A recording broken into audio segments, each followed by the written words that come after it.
Ma fiancée a raconté à tout le monde, pendant son discours de mariage, que j'avais ruiné son histoire d'amour parfaite avec mon meilleur ami. Alors, je l'ai laissée devant l'autel et j'ai coupé tous les liens. Maintenant, elle me supplie de lui donner une seconde chance. J'ai passé des mois à organiser ce jour, pensant que j'étais sur le point de construire une vie aux côtés de la femme que j'aimais. Mais au moment où elle a commencé son discours, j'ai compris que tout n'était qu'un immense mensonge. Maintenant, elle veut que j'oublie et que je continue avec elle. Mais après ce qu'elle a fait, mérite-t-elle vraiment une seconde chance? Je vais commencer par dire que j'ai toujours été quelqu'un qui valorise la stabilité. Je n'ai pas un grand cercle social, mais j'ai toujours entretenu des relations solides, ma famille, quelques bons amis et, surtout, mon meilleur ami, Jake. Jake est le genre de personne qui illumine n'importe quelle pièce. Extraverti, drôle et charismatique, il sait toujours comment mettre les autres à l'aise. Depuis notre adolescence, il a été comme un frère pour moi. Notre amitié a commencé au lycée et, au fil du temps, elle est devenue l'un de ces liens indestructibles. Nous avons partagé des succès, des échecs et des moments qui ont marqué nos vies. Alors, quand j'ai rencontré Rachel, personne n'a été surpris que Jake soit l'une des premières personnes à être au courant. Pour moi, elle était spéciale dès le début, et j'étais enthousiaste à l'idée que les deux personnes les plus importantes de ma vie se rencontrent enfin. J'ai rencontré Rachel il y a 3 ans, lors d'un barbecue organisé par Jake lui-même. C'était l'été, un de ces jours où tout semble briller un peu plus. Rachel était là en tant qu'invitée d'un ami commun, et dès que nos regards se sont croisés, j'ai su que quelque chose de grand allait se passer. Elle avait un sourire qui illuminait tout autour d'elle et son rire était contagieux. Nous avons passé presque toute la soirée à discuter et, à la fin, nous avons échangé nos numéros. Quand j'ai parlé de Rachel à Jake, il avait l'air ravi pour moi. C'était typique de lui d'être heureux pour les bonnes choses qui m'arrivaient. Quand j'ai dit que j'avais l'intention de l'inviter à sortir, il m'a encouragé, comme il l'a toujours fait. Dès le début, Jake et Rachel semblaient bien s'entendre. Au départ, j'étais heureux de voir que mon meilleur ami et ma nouvelle petite amie avaient une connexion positive. Je n'aurais jamais imaginé que cette connexion pourrait être autre chose. Rachel et moi avons commencé à sortir ensemble peu après le barbecue, et notre relation a rapidement évolué. Nous avions beaucoup de choses en commun, nos projets d'avenir, notre sens de l'humour et même des petits détails, comme notre goût pour les vieux films. Rachel a toujours montré un intérêt à grandir en tant que personne, et cela m'inspirait. Je suis tombé amoureux d'elle sans hésiter. La première année de notre relation était parfaite. Rachel et moi passions beaucoup de temps ensemble, et Jake faisait toujours partie de notre dynamique en tant que bon ami, organisant toutes sortes d'événements. Je me sentais chanceux d'avoir ces deux personnes dans ma vie. Mais avec le temps, de petits détails ont commencé à attirer mon attention. Aujourd'hui, je vois que c'était des signaux d'alarme. L'un des premiers moments étranges s'est produit lors d'un dîner que nous avons vu ensemble. Rachel avait préparé sa fameuse lasagne, et pendant que nous mangions, Jake a fait une blague sur quelque chose qu'elle lui avait envoyé par message plus tôt. Je n'ai pas bien compris de quoi il parlait, mais j'ai remarqué que Rachel a ri d'une manière différente, presque nerveuse. Quand j'ai demandé de quoi il s'agissait, ils ont rapidement changé de sujet. J'ai cru que c'était une bêtise, mais cela m'est resté en tête. Au fil du temps, d'autres choses ont commencé à me déranger. Rachel et Jake échangeaient des plaisanteries privées que je ne comprenais pas. Au début, cela ne me dérangeait pas trop, mais avec le temps, j'ai commencé à remarquer que Rachel parlait souvent de Jake, disant des choses comme « Jake est tellement doué pour ça » ou « Jake m'a aidé avec ça ». Ce n'étaient que des commentaires anodins en apparence, mais ils ont commencé à s'accumuler dans mon esprit. Je ne voulais pas paraître paranoïaque, alors j'ai décidé d'ignorer. Quand nous sommes arrivés à notre 2e année de relation, j'ai décidé que je voulais passer à l'étape suivante. J'ai prévu de demander Rachel en mariage et, comme toujours, Jake a été la première personne vers qui je me suis tourné pour demander conseil. Il m'a aidé à choisir la bague et a même suggéré que je fasse ma demande pendant un voyage à la montagne que nous avions prévu. La demande en mariage était parfaite, et Rachel a dit oui, les larmes aux yeux. Je pensais que ce serait le début d'un avenir radieux ensemble. Dans les mois qui ont suivi, nous avons commencé à organiser le mariage. Rachel était enthousiaste, mais en même temps, elle semblait distante, comme si quelque chose la préoccupait. Quand je lui demandais si tout allait bien, elle disait toujours que c'était juste le stress des préparatifs. Je voulais y croire. Après tout, organiser un mariage n'est pas facile. Jake restait une partie importante de nos vies et s'est même proposé d'aider avec certains détails de la cérémonie. J'ai trouvé ce geste gentil, mais au fond de moi, quelque chose me dérangeait toujours. Chaque fois que Rachel et Jake étaient ensemble, l'atmosphère changeait subtilement. Parfois, je les surprenais en train de parler à voix basse dans la cuisine ou de rire de quelque chose qui semblait être un secret entre eux. Quand je les voyais comme ça, j'essayais de me convaincre que c'était dans ma tête. Je ne voulais pas gâcher ce que nous avions à cause de mes insécurités. La semaine précédant le mariage, il y a eu un moment qui aurait dû me faire réagir. Jake est venu chez moi pour m'aider avec quelques préparatifs et, pendant que nous travaillions, il a mentionné quelque chose sur la façon dont la vie change après le mariage. Son ton était étrange, presque comme s'il voulait dire autre chose. Quand je lui ai demandé ce qu'il voulait dire, il a haussé les épaules et a rapidement changé de sujet. Une fois de plus, j'ai décidé de ne pas y prêter attention. Finalement, le jour du mariage est arrivé. J'étais excité, bien que légèrement nerveux. Tout était parfaitement planifié, le lieu, la musique, même les petits détails comme les fleurs que Rachel avait choisies avec tant de soin. Mais il y avait quelque chose en elle que je n'arrivais pas à déchiffrer. Son sourire, bien que magnifique, semblait forcé. J'ai essayé de me convaincre que ce n'était que du trac, après tout, c'était un grand jour. La journée a commencé comme un rêve devenu réalité. Je me suis réveillé tôt, plein d'émotions et d'anticipation. Rachel et moi avions travaillé dur pour que chaque détail soit parfait. Le lieu était magnifique, un grand jardin entouré d'arbres centenaires, décoré de lumières suspendues comme des étoiles. Tout ressemblait à une scène de film romantique. Jake est arrivé tôt ce matin-là pour m'aider à me préparer. Comme toujours, il avait cette attitude détendue et confiante qui réussissait à me calmer. Il a plaisanté sur le fait que j'aurais sûrement l'air maladroit en essayant de danser la valse plus tard, mais il m'a aussi dit à quel point il était fier de moi. Aujourd'hui marque le début de ton plus beau chapitre, a-t-il dit en me tapant sur l'épaule. Malgré mes doutes à propos de Jake et Rachel, à ce moment-là, j'étais reconnaissant qu'ils soient là.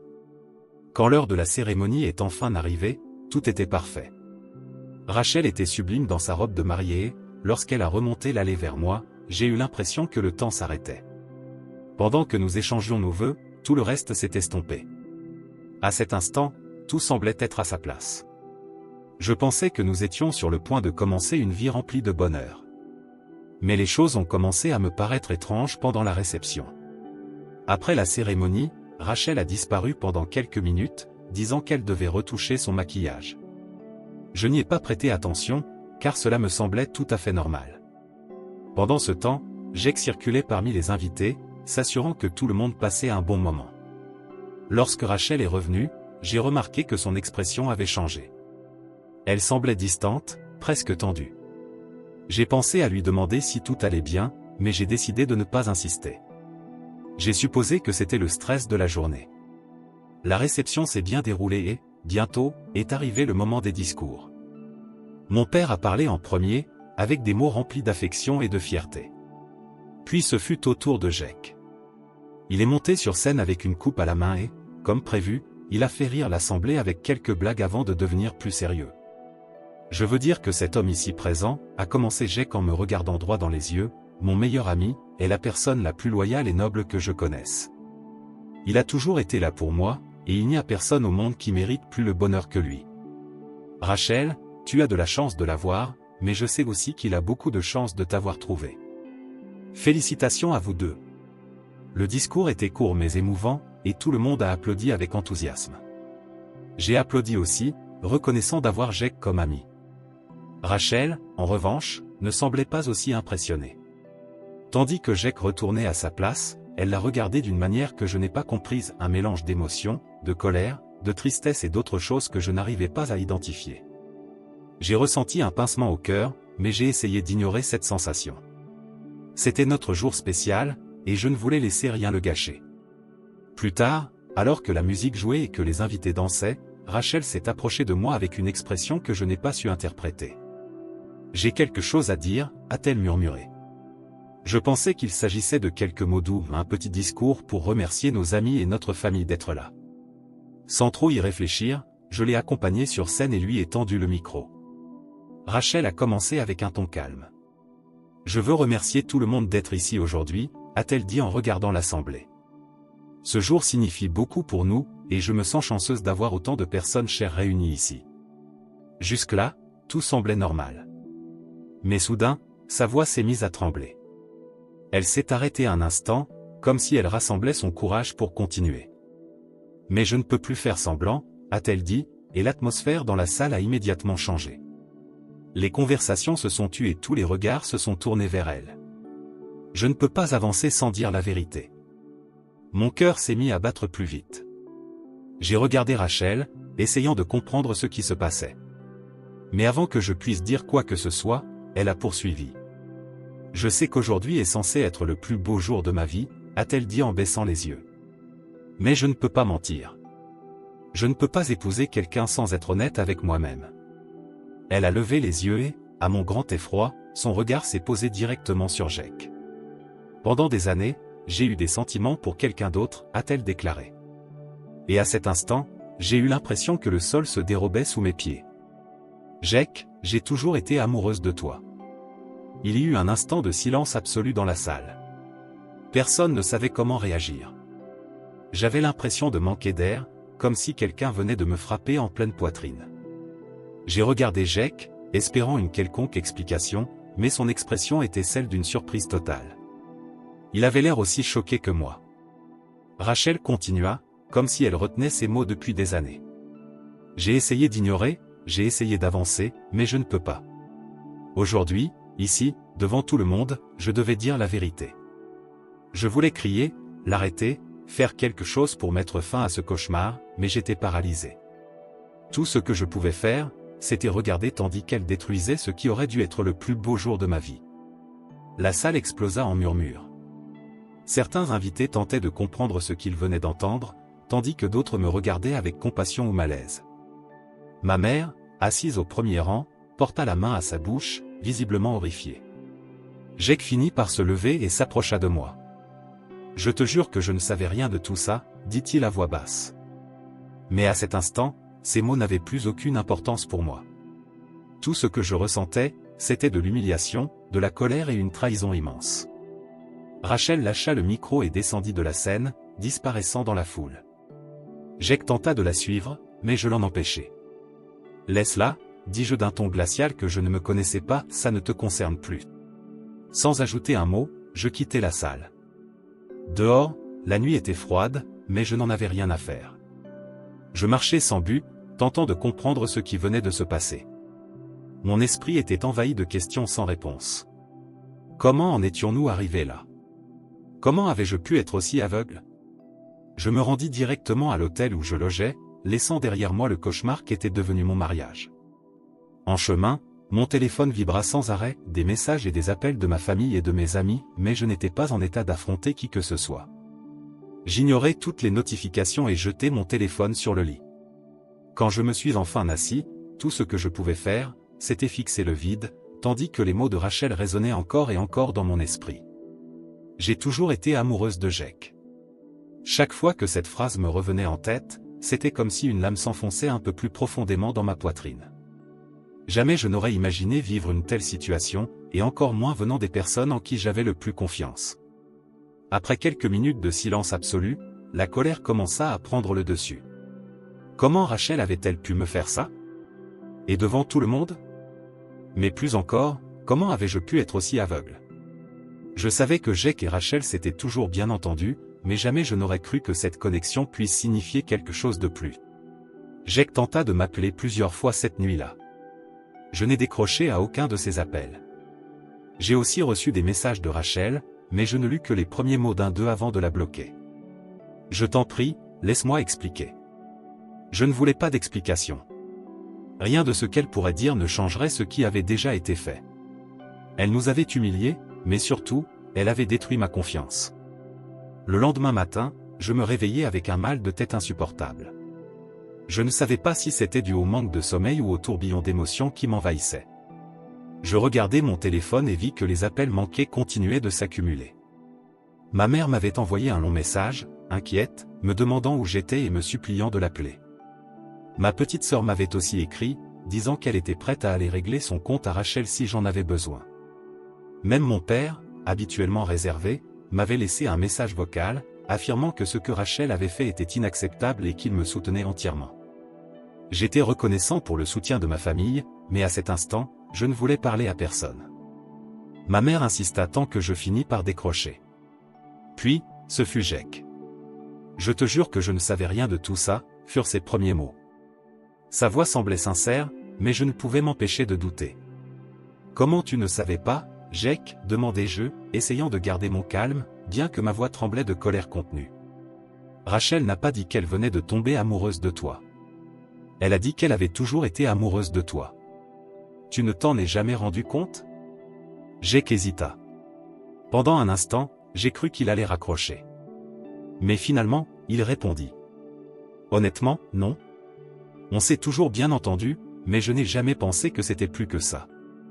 Si j'avais eu le moindre doute, je t'en aurais parlé. Je te le jure. Je voulais le croire. Mais mon esprit était assailli de doutes.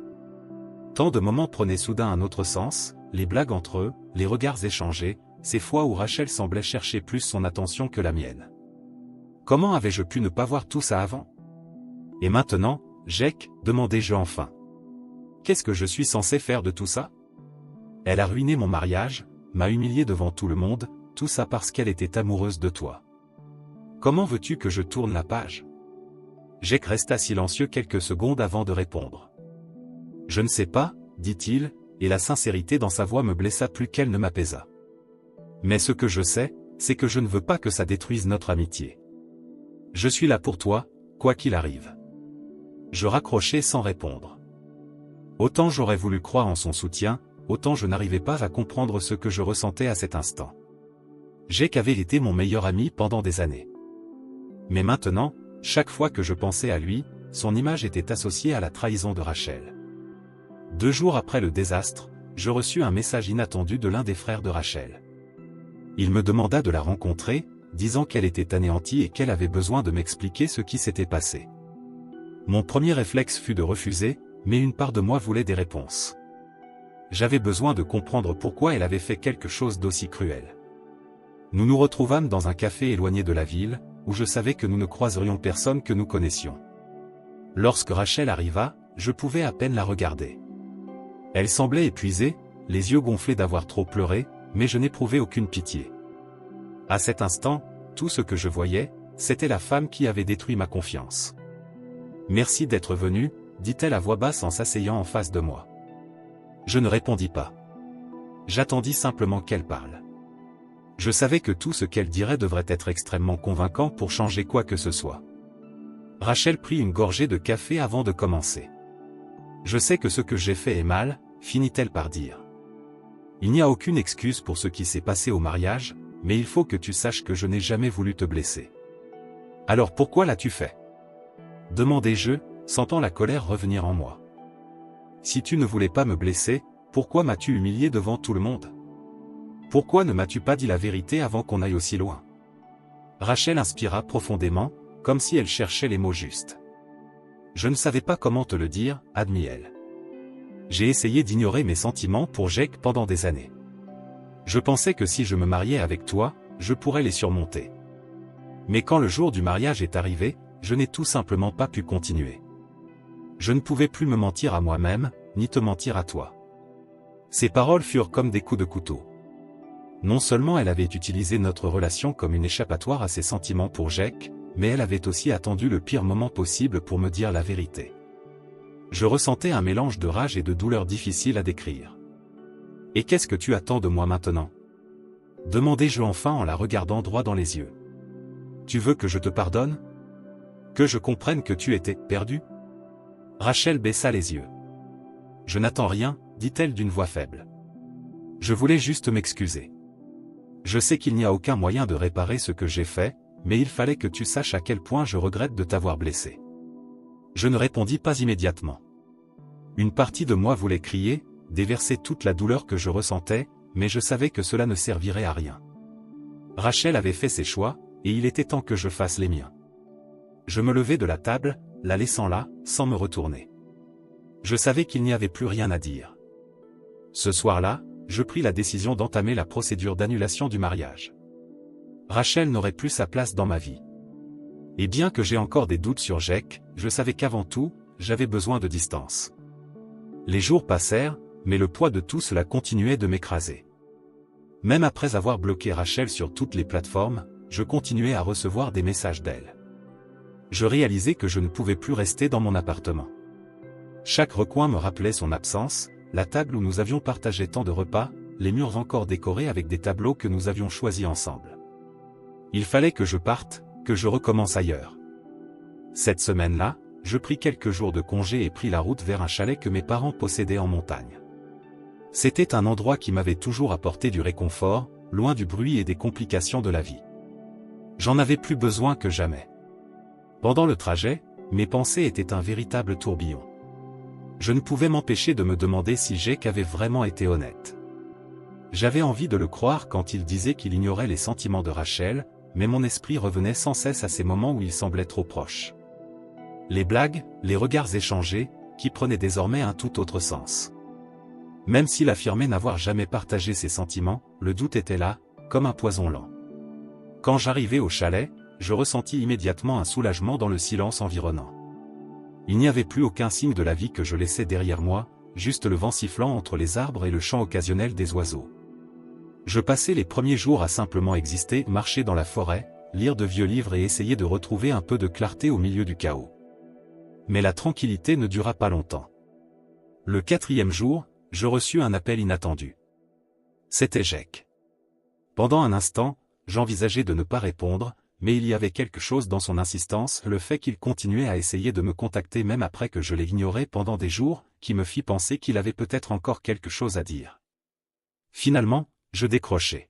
« Qu'est-ce que tu veux, Jake ?» demandai-je, mon ton sec, sans la moindre trace de la familiarité que nous avions autrefois. « S'il te plaît, écoute-moi, » dit-il rapidement, comme s'il craignait que je raccroche.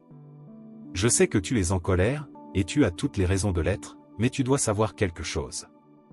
J'ai réfléchi à tout, Rachel, ce qui s'est passé, et je pense qu'il y a quelque chose d'important que tu dois apprendre. » Je fronçai les sourcils, sentant une étrange combinaison de curiosité et de méfiance monter en moi. « Quelque chose d'important ? Qu'est-ce que tu veux dire par là ?» Jake fit une pause, comme s'il cherchait le courage de parler. « Elle m'a contacté il y a quelques jours. Elle a finalement avoué. Elle m'a envoyé un message disant qu'elle voulait me parler, qu'elle avait besoin d'éclaircir les choses.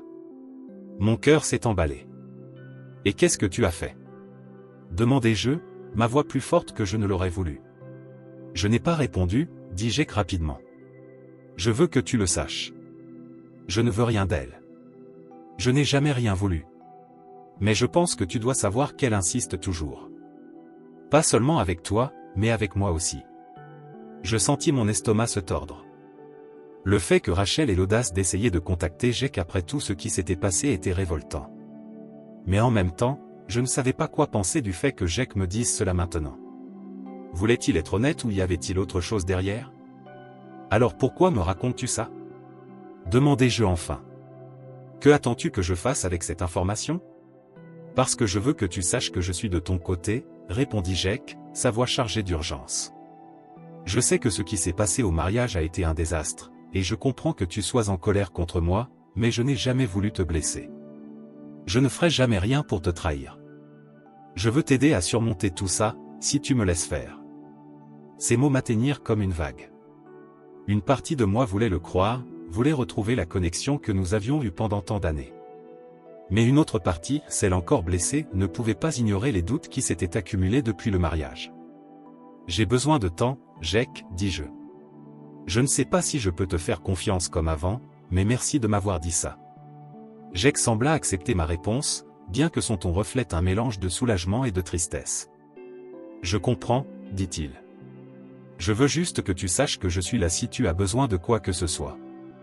Après avoir raccroché, je restai assis en silence pendant un long moment, essayant de digérer ce que je venais d'entendre. Jake disait être de mon côté, mais pouvais-je vraiment lui faire confiance? Était-il possible de laisser mes doutes derrière moi et de reconstruire notre amitié après tout ça? Alors que j'essayais de décider comment gérer la situation avec Jake, un autre coup dur me frappa. Ma sœur m'appela pour me dire quelque chose qu'elle avait entendu de l'un des invités du mariage. Apparemment, Rachel raconte une version complètement différente des faits, dit-elle. Selon elle, c'est toi qui as mal interprété son discours. Quoi? Demandai-je, sentant la colère monter. Elle dit qu'elle n'était pas amoureuse de Jake, continua ma sœur, clairement furieuse. Qu'elle faisait juste part de son admiration pour lui et que tu as réagi de façon excessive. Je sentis mon sang bouillir. Comment Rachel osait-elle dire une chose pareille? Pensait-elle vraiment pouvoir réécrire ce qu'elle avait dit devant tout le monde? C'est un mensonge, dis-je, ma voix remplie de rage. Tout le monde a entendu ce qu'elle a dit. Elle ne peut pas juste inventer une autre version de l'histoire. Je sais, répondit ma sœur. Mais je voulais que tu sois au courant de ce qui se dit. Les gens commencent à se demander ce qui s'est vraiment passé. Cette nouvelle tournure des événements me fit réaliser quelque chose d'important, je ne pouvais pas laisser Rachel contrôler le récit. J'avais déjà été publiquement humilié, mais je ne lui permettrais pas de déformer les faits pour sauver sa réputation. Ce soir-là, je décidai qu'il était temps de rentrer. Je ne pouvais pas rester isolé dans le chalet pendant que Rachel tentait de manipuler la situation. Je devais l'affronter, affronter Jake, et gérer les conséquences de ce qui s'était passé. Mais je savais que je devais le faire prudemment. Je voulais m'assurer que ma version des faits soit claire, sans place pour les malentendus. La première chose que je fis en rentrant fut de parler avec mes parents. Je leur racontai tout ce que je savais, y compris ce que Jake m'avait révélé sur les tentatives de Rachel de le contacter. Leur réaction fut à la fois de la colère et du soutien. Je savais que, quoi qu'il arrive, ils seraient de mon côté.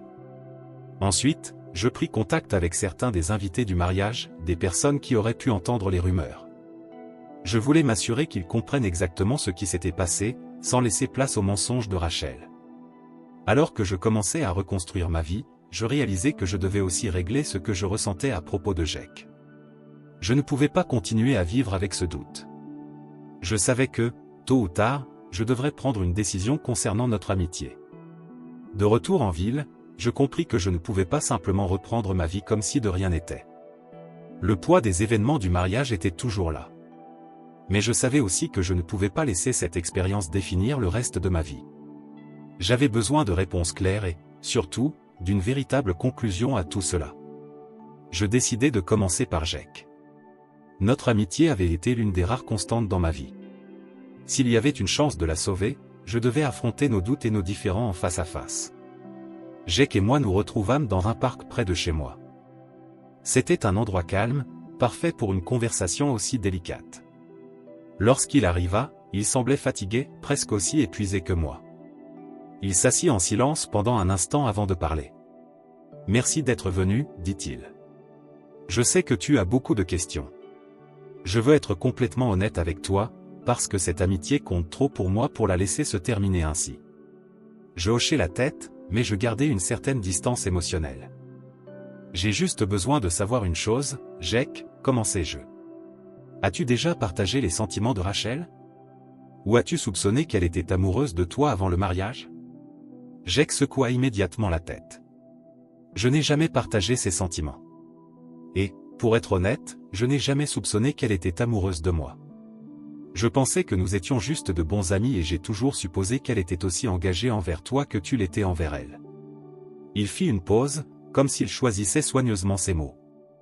Mais, avec du recul, certaines choses me semblent maintenant plus évidentes. La façon dont elle cherchait mon attention, les fois où elle insistait pour qu'on se voie, même quand tu n'étais pas là. Je crois que je n'ai simplement pas voulu voir. Je ne voulais pas imaginer qu'une chose pareille puisse être vraie. Je voulais le croire.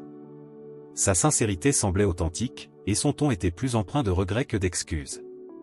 Mais des doutes persistaient encore. Alors, pourquoi ne m'as-tu rien dit quand tu as remarqué ces signes? Demandai-je, ma voix chargée de frustration. Peut-être que tout cela aurait pu être évité. Jake soupira et baissa les yeux. Parce que je n'ai jamais pensé que c'était sérieux. Et parce que je ne voulais pas gâcher ce que tu avais avec elle. Je savais à quel point tu l'aimais et je ne voulais pas m'interposer. Maintenant, je réalise que c'était une erreur. Nous restâmes en silence un moment, laissant ces paroles faire leur chemin. Finalement, je compris que je devais prendre une décision. Je pouvais m'accrocher à mon ressentiment et à mes doutes, ou essayer de reconstruire ce qui restait de notre amitié. Je veux te croire, Jake, dis-je enfin. Mais ça prendra du temps. Ce n'est pas quelque chose qui peut être réparé du jour au lendemain. Jake comprit, son expression mêlant soulagement et tristesse. Je comprends. Je suis prêt à attendre aussi longtemps qu'il faudra. Sur ces mots, nous laissâmes la conversation en suspens. Ce n'était pas une conclusion définitive, mais c'était un pas en avant. Pendant ce temps, les rumeurs lancées par Rachel continuaient de se propager. Plusieurs personnes commencèrent à me contacter, certaines pour me témoigner leur soutien, d'autres pour connaître ma version des faits. Bien que cela m'agace d'avoir à me justifier, je décidai qu'il valait mieux mettre les choses au clair une bonne fois pour toutes. J'organisai une rencontre informelle avec quelques amis proches et des membres de ma famille qui avaient assisté au mariage. Je leur racontai exactement ce qui s'était passé, y compris la confession de Rachel et comment elle avait tenté de réécrire l'histoire après coup. Je mentionnai aussi sa tentative de contacter Jake, en précisant bien qu'il n'avait jamais partagé ses sentiments. Ma mère, furieuse depuis le début, saisit l'occasion pour affirmer haut et fort que notre famille ne tolérerait pas les mensonges de Rachel. Elle a perdu sa chance de s'expliquer quand elle a choisi de t'humilier en public, déclara-t-elle avec fermeté. Maintenant, elle essaie juste de sauver sa réputation.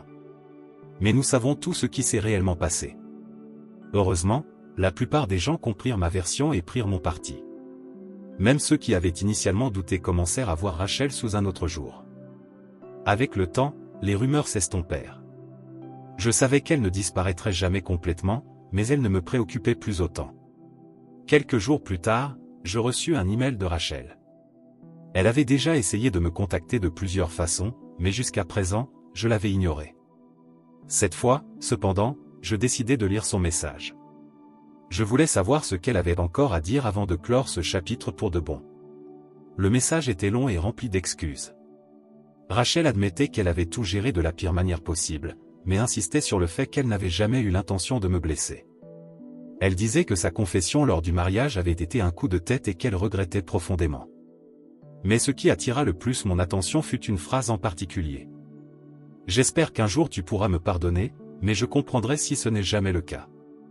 Je veux juste que tu saches que j'ai toujours voulu le meilleur pour toi, même si j'ai totalement échoué à te le montrer. » L'espace d'un instant, j'envisageais de répondre. Mais finalement, je décidai de ne pas le faire. Il n'y avait plus rien à dire. Rachel avait fait ses choix, et moi les miens. Le mieux pour nous deux était d'aller de l'avant, chacun de son côté. Dans les mois qui suivirent, je me consacrai à ma reconstruction. Je me focalisais sur mon travail, mes amis et ma famille. Bien qu'il y ait encore des jours où les souvenirs du mariage me hantaient, peu à peu, je commençais à me retrouver. Jake et moi continuâmes à nous parler. Notre amitié ne redevint jamais exactement la même, une distance s'était installée entre nous, là où il n'y en avait pas avant. Mais nous étions tous les deux déterminés à reconstruire ce qui pouvait l'être. Ce qui comptait le plus, c'était que j'avais appris à poser des limites et à faire confiance à mon instinct. S'il y avait une leçon à tirer de cette expérience, c'était l'importance d'être entouré de personnes qui me respectent et me valorisent vraiment. Commentaire Monsieur Reddit. Cette histoire montre à quel point la trahison et la manipulation peuvent laisser des cicatrices profondes, mais aussi comment nous pouvons en tirer des leçons. Au final, ce qui compte le plus, c'est de savoir qui est vraiment à nos côtés et d'avoir le courage d'aller de l'avant, même lorsque d'autres essaient de déformer la vérité. Et vous, qu'auriez-vous fait à la place du protagoniste? Pensez-vous qu'il a pris les bonnes décisions? Donnez-moi votre avis dans les commentaires. Si vous avez aimé la vidéo, laissez un like et n'oubliez pas de vous abonner à la chaîne pour plus d'histoires et de discussions intrigantes. Et n'oubliez pas d'écouter notre podcast pour plus d'histoires inspirantes comme celle-ci, le lien est dans la description et dans la carte à l'écran. Merci d'avoir regardé et à la prochaine.